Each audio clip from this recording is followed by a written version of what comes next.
DS classes में आप सभी डियर स्टूडेंट का स्वागत है। मैं हूं दीपिका साहू और आप सभी के लिए लेकर आई हूं important grammar for your board examination. सभी को पता है बच्चों, बोर्ड एग्जामिनेशन जो है आप सभी के सिर पर है और जो है बहुत ज़्यादा बच्चों को ग्रामर तो ऐसी देखने को मिल रही है। अभी हाल ही में क्लास 12th वालों का पेपर अगर आप लोगों ने नहीं देखा तो बच्चा एक बार विजिट करिएगा आप लोग। So that is very important कि आप सभी को ग्रामर बहुत अच्छे से आनी चाहिए। क्लास 12th वाले बच्चों ने बहुत ही पसीने बहा दिए क्योंकि इतना खतरनाक आया था ग्रामर का। एक 2-2 वाला भी बहुत खतरनाक दिया था, तो सो दैट का मैंने यूज़ भी आप सभी को समझा चुकी हूँ। 9th 11th वाले बच्चे बिल्कुल ये ना सोचे कि हमारे पेपर लास्ट में है तो हमें कोई दिक्कत नहीं होगी, क्योंकि दिक्कत सभी को होनी है और ग्रामर में बहुत ज़्यादा नंबर कट रहे। जो टॉपर लोग हैं ना, उनके जो मार्क्स है, जैसे एवरेज पॉइंट हम बोले तो इंग्लिश और हिंदी ही होती है, बट उसी में कम नंबर आए तो क्या फ़ायदा आप लोगों का पढ़ने का। तो मैं आप सभी से रिक्वेस्ट करूंगी कि वीडियो को ध्यान से देखिएगा, वीडियो को इसको इसके बिल्कुल मत करिएगा बच्चों। देखिए फर्स्ट में जैसे लिखा है कि ही हैज़ 1 रुपी नोट, उसके बाद कितने का मतलब कितने रुपए हैं, 1 रुपए का नोट है। अब यहाँ पर ए आएगा, एन आएगा, द आएगा। कुछ महान बच्चे होते हैं जो ओ को देखकर क्या सोचते हैं, भाई ये तो हमने पढ़ा है कि जहाँ पर भी इंग्लिश वॉवेल आते हैं वहाँ पर हम एन यूज़ कर देते हैं, जो कि बहुत ज़्यादा गलत हो जाता है। इसमें क्या यूज़ करना है आप सभी को, ए यूज़ करना है। कारण मैं आप सभी को देखिए, देखिए यहाँ पर आप देख रहे हैं ओ का प्रोनाउंसिएशन यहाँ पर 1 हो रहा है। क्या हो रहा है, 1 हो रहा है। यहाँ पर ये वाह देख रहे हैं आप लोग, ये वाह क्या आपको हिंदी वॉवेल का लग रहा है? हिंदी वॉवेल आ से लेकर आहा तक का होता है, तो कहीं भी आपको हिंदी वॉवेल में वाह देखने को मिलता है नहीं ना। इसीलिए जब भी हिंदी वॉवेल वाह आता है, हिंदी वॉवेल आते हैं, तभी हम यहाँ पर एन यूज़ करते, नहीं तो नहीं करते। इसके अकॉर्डिंग यहाँ पर ए आएगा बच्चों। सेकंड देखिएगा, सी प्रेफर कॉफ़ी। अब यहाँ पर 4 आएगा, 2 आएगा या ऑफ आएगा। जब भी हम प्रेफर की बात करते हैं कि हम कॉफ़ी की जगह टी को प्रेफर कर रहे हैं तो हमेशा 2 आता है। क्या आता है, 2 आता है। थर्ड वाला देखिएगा बच्चों, तो यहाँ पर बच्चों 2 सही रहेगा, ठीक है। गलती मत करना क्योंकि नंबर बहुत ज़्यादा कट रहा है। अगर आपको एप्लीकेशन वगैरह में प्रॉब्लम हो रही तो आप मुझे कमेंट सेक्शन में इन्फॉर्म कर सकते हैं, क्योंकि आपका जो है मैंने एप्लीकेशन की गैसिंग आप सभी को दे दी है। सभी को शेयर कर दीजिए। तो आप जिस भी मतलब थर्ड क्या है बच्चों, the train on the platform. जो ट्रेन वो क्या यहाँ पर है, ऑन द प्लेटफॉर्म पे है। अब यहाँ पर अराइविंग आएगा, अराइव्ड आएगा, फिर अराइव आएगा। आप लोग बताइए सबसे पहले तो यहाँ पर क्या आना चाहिए आपके अकॉर्डिंग। अराइविंग तो बिल्कुल नहीं आएगा क्योंकि इसमें यहाँ पर आप लोग देख रहे हैं इज एम आर कुछ है ही नहीं। यहाँ पर क्या आएगा, अराइव्ड आएगा, क्योंकि जो ट्रेन है वो प्लेटफॉर्म पे पहुँच चुकी है, ठीक है। अब यहाँ पर देखना, चुकी है नहीं, पहुँच गई है, क्योंकि हम यहाँ पर पास्ट इंडेफिनिट बोल रहे हैं, ठीक है। फोर्थ वाला देखिएगा, फोर्थ वाला देखिएगा, I have been here blank Wednesday. यहाँ पर क्या लिखा है, मैं यहाँ कब से हूँ, वेंसडे से। अब यहाँ पर बताइए 4 आएगा, सिंस आएगा। 2 तो आएगा नहीं, क्यों बच्चों, क्योंकि ये आपका ये आपका कौन सा है, प्रेजेंट परफेक्ट कॉन्टिन्यूअस है, तो इसके अकॉर्डिंग यहाँ पर सिंस या 4 आएगा। तो सिंस और 4 में से क्या आएगा ये भी जान लेते हैं। देखिए अगर आपको बीक्स डे नाम दिख रहे हैं तो आप मतलब बिल्कुल ऐसे आंख बंद करके भी आप सिंस लिखेंगे तो कोई दिक्कत नहीं होगी, क्योंकि यहाँ पर मोस्टली मतलब सेंटेंस ऐसे ही देते हैं, वो बीक्स डे नेम दे रहे हैं आपको या फिर मंथली नेम दे रहे हैं। तो अगर आपको एग्जैक्ट पॉइंट या फिर मैं बोलूँ एग्जैक्ट टाइम बता दिया जा रहा है ना, तो हमेशा सिंस आता है, ठीक है। सो यहाँ पर 5th देखेंगे तो इसके अकॉर्डिंग बच्चा क्या सही होगा, यहाँ पर सिंस। 5th वाला देखिएगा, सी हैज़ नॉट ब्लैंक मनी, उसके पास क्या है, मनी नहीं है। तो यहाँ पर मैनी, सम या एनी, तो मैनी तो आएगा नहीं क्योंकि मैनी जो होता है वो मनी के साथ तो आएगा नहीं। क्यों नहीं आएगा, इसके लिए भी एक प्रॉपर रीज़न है उसका कि मैनी बोलता है मैं किसके साथ आऊँगा, काउंटेबल और प्लूरल चीज़ों के साथ आऊँगा, ठीक है। और सम भैया बोलते हैं कि हम हमेशा जो सेंटेंस होंगे पॉजिटिव होंगे तो उनके साथ आएंगे, और जो एनी बोलते हैं भाई मैं तो नेगेटिव के साथ आ जाता हूँ, तो इसके अकॉर्डिंग ये वाला सही होगा। समझ रहे हैं आप लोग, यहाँ पर क्या आएगा आंसर, एनी आएगा। बच्चों क्वेश्चन नंबर 5 देखिएगा, क्वेश्चन नंबर 6 देखिएगा, we blank to serve our nation. हम क्या करते हैं, हमारे नेशन को हमें क्या करना चाहिए, सर्व करना चाहिए। तो ये हमारी ड्यूटी है जो कि हमें करनी चाहिए। तो इसका आंसर क्या होगा, शुड। क्या होगा, शुड। अब आपको डू एज डायरेक्टेड देखने हैं, तो चलिए देखते हैं। जैसे कि फर्स्ट लिखा है कि he takes a taxi, he will reach the station on the time. अगर जो है वो इफ यहाँ पर लिखा है इफ का मतलब होता है यदि, यहाँ पर अनलेस का मतलब होता है यदि नहीं। यहाँ पर पूछा गया है बच्चों कि यदि वह टैक्सी लेता तो वो जो है स्टेशन पे टाइम पर पहुंच जाता है, यही लिखा है। अब यहाँ पर अनलेस का यूज करना है, तो अनलेस आपको इफ की जगह पे लगाते हैं, हमें इतना पता है। हाँ, तो इफ की जगह पे हम क्या यूज करेंगे, अनलेस का यूज करेंगे आपका, अनलेस।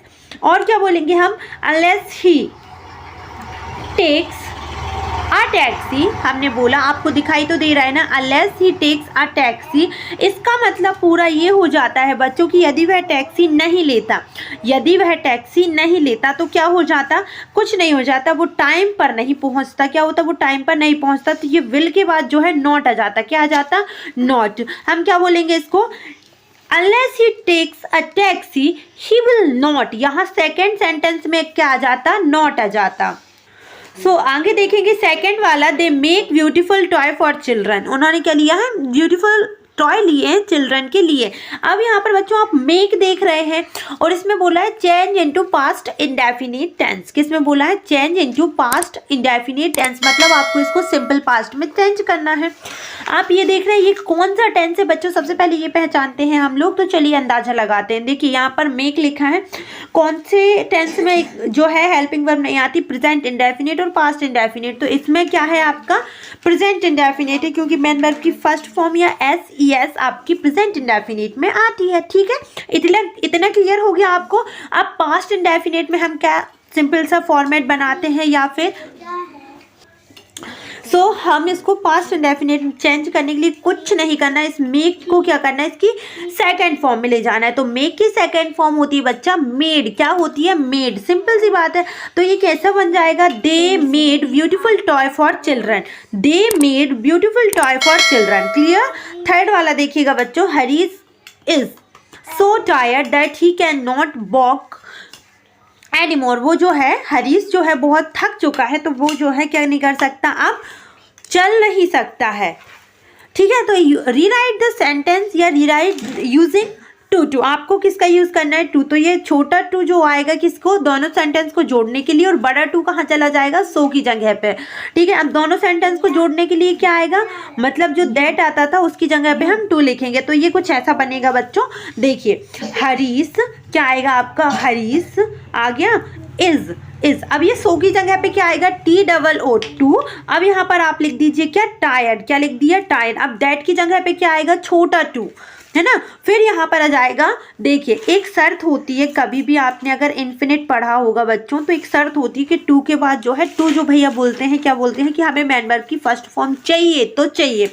तो यहाँ पर हम जब दैट की जगह पे टू लगाते हैं ना, तो फिर ये बोलते हैं कि हमें मेन वर्ब की फर्स्ट फॉर्म चाहिए, और मेन वर्ब की फर्स्ट फॉर्म वॉक होती है। तो हम डायरेक्ट यहाँ पर क्या आ जाएगा, डायरेक्ट आपका वॉक। क्या आ जाएगा, टू वॉक एनीमोर। क्या आएगा, क्लियर। तो यहाँ पर बस मेरे कहने का मतलब ये था कि यहाँ पर दैट जो है टू हो जाता है, तो टू के बाद आप डायरेक्ट वॉक लिखिएगा और वॉक के बाद एनीमोर। ठीक है, दैट्स इट। अब बच्चों आगे चलते हैं, चलिए आगे जो है भैया बुला रहे हैं कि हमें भी देख लीजिए मैम, तो चलिए आगे उनको भी देख लेते हैं। फोर्थ वाला देखिएगा, सानिया प्लेड टेनिस। जो सानिया है वो क्या खेल रही है, टेनिस खेल रही है। क्या प्ले कर रही है, टेनिस। अब इसको चेंज इनटू नेगेटिव भैया, पास्ट इंडेफिनिट के अकॉर्डिंग। कैसा, अकॉर्डिंग टू पास्ट इंडेफिनिट। यहाँ पर क्या हो जाएगा, सानिया के बाद हम डिड नॉट लगा देंगे। क्या लगा देंगे बच्चों, डिड नॉट। और ये जो है हमारे प्ले भैया हैं वो अपनी रियल फॉर्म में आ जाएंगे, मतलब जो एक्सिलरी वर्ब है ना उसको रियल फॉर्म में कर देती है, जैसे कि वो बीन बजती है और नागिन आ जाती है ना, लाइक दैट। ठीक है, तो यहाँ पर क्या हो जाएगा, प्ले। क्या हो जाएगा, प्ले। यहाँ पर बोलेंगे हम Sania did not play tennis. Clear हुआ, नहीं हुआ बताइए। टेंस पढ़ लीजिए, अभी भी टाइम है, पेपर में थोड़ा सा 2 घंटे तो आप दे ही सकते हैं किसी एक्स्ट्रा विषय को। और अगर टेंस देखने हैं तो मैंने वीडियो बना रखी है, अगर आप चेकआउट करेंगे तो मुझे बहुत बहुत खुशी होगी। बच्चे चलिए देखते हैं, चेंज इनटू पैसिव वॉइस। देखिए यहाँ पर लिखा है he was painting a portrait. उसने क्या बनाया, एक चित्र बनाया है। तो इसको पैसिव वॉइस में कैसे कन्वर्ट करेंगे, आप पोर्ट्रेट को पहले ले जाएंगे तो ये कुछ बन जाएगा बच्चों इस तरीके से। क्या बन जाएगा, पोर्ट्रेट पोर्ट्रेट, अ पोर्ट्रेट क्या हो गया, अब यहाँ बाज लिखा था तो अब हमें बाज भैया के बाद हमें क्या लगाना है, विंग लगाना है। कुछ बच्चे बोलते थे आईएनजी के बाद जो है थर्ड फॉर्म कैसे आती, तो वो ऐसे ही आती है बच्चों। क्या होता है आपका पैसिव वॉइस में जब हम किसी भी चीज को कन्वर्ट करते हैं ना, तो जैसे अगर फर्स्ट में वाज इज एम आर दिया हुआ है या वाज वर्ड दिया रहता है तो उसमें विंग लगा के हम उसको हेल्पिंग वर्ब बना लेते हैं, किसकी, बॉयज की। और फिर इसके बाद हमें मेन वर्ब की थर्ड फॉर्म तो लिखनी ही होती है। तो यहाँ पर पेंटिंग लिखा था बच्चों, तो मैंने यहाँ पर पेंटेड कर दिया। मैं आपको हर एक सेंटेंस का मीनिंग बच्चा इसलिए बता रही हूँ ताकि आपको जो है इसके अकॉर्डिंग कोई से भी आ जाए आप बिल्कुल निष्फिक्र होके कर सकें, ठीक है। पेंटेड हो गया था बाय किसके द्वारा, हिम के द्वारा। और मैं यहाँ पर आपको लिख भी दे रही हूँ, सुनिएगा मेरी बात को ध्यान से। A portrait was being painted by him, ठीक है। अब आप लोग 6 वाला देखिएगा, इसमें लिखा है this man cheated me I trust him. इस मैन ने जो है मेरे साथ चीट किया, धोखा दिया, जिसको मैंने क्या किया था, ट्रस्ट किया था, विश्वास किया था, ठीक है। अब आपको क्या करना है, आपको कंबाइन द सेंटेंस यूजिंग हुम। आपको क्या यूज करना है, सिर्फ हुम का यूज करके इसको कंबाइन करना है, जिसको क्लोज भी बोलते हैं, जो बच्चों को पता होती है, ठीक है। देखो यहाँ पर जो है दिस मैन लिखा है, क्या लिखा है, दिस मैन, क्यों, इस व्यक्ति ने। तो अपन को क्या लिखना है, यही लिखना है, दिस मैन। आप क्या लिखेंगे, दिस मैन। आपने इतना लिखा, आपको कुछ नहीं करना है, आपने इतना लिखा। फिर इसके बाद आपको कंजंक्शन यूज करना है, जो कि क्या है, हुम है, दिस मैन हुम। अब आपको ये ट्रस्ट दिख रहा है, यही लिखना है कि आई ट्रस्ट। आपको अब हिम नहीं लिखना है। जब भी प्रोनाउन और आपको नाउन में जो है रिलेशन दिख रहा होता है तो उस प्रोनाउन को क्या करते हैं, हिडन कर देते हैं, छुपा देते हैं। दिस मैन हुम आई ट्रस्ट क्या है, चीटेड मी। अब आपको इसके बाद चीटेड मी लिखना है। मतलब आपको बस इतना लिखना था कि जिसने किया है, सबसे पहले आप उसको लिखिए कि जिसने आपके साथ धोखा किया वो लिखा आपने, फिर आपने लगा दिया क्या, हुम। तो दिस मैन हुम आई ट्रस्ट, कौन ट्रस्ट, मैंने ट्रस्ट किया, चीटेड मी। बस इतना करना था आप सभी को। सो धन्यवाद इस वीडियो को देखने के लिए। अगर आप ऐसी वीडियोस और देखना चाहते हैं, देखिए आप सभी को पता है कि संस्कृत का पेपर आज हो चुका है, पेपर होते ही जा रहे हैं, तो 10 मिनट तो आप आपकी इंग्लिश को दे सकते हैं। अगर आप देंगे उसको समय तो वो आपको ज़्यादा समय देगी, क्योंकि यही एक विषय है जिसमें आप अच्छे से अच्छे नंबर